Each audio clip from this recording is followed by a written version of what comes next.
पृथ्वी एक हा काय टॉर्च. पण आपण कशासाठी वापरली ही टॉर्च?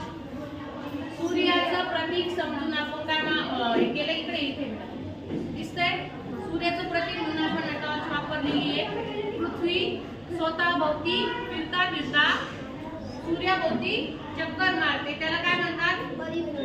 परिभ्रमण.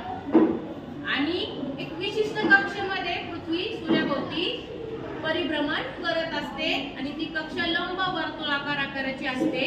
आणि पृथ्वी ही कललेला अक्ष आहे बघा तुम्हाला दिसत असेल पृथ्वी सरळ नाहीये कललेला अक्ष आहे पृथ्वीचा आणि स्वतःभोवती फिरते याला काय म्हणतात?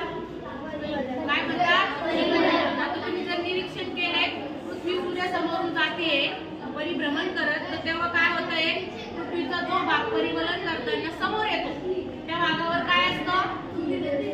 दिवस. आणि जो भाग सूर्याच्या विरुद्ध दिशेने आहे पृथ्वीचा रात्र. कारण की तिथं सूर्यकिरण पोहोचतात का?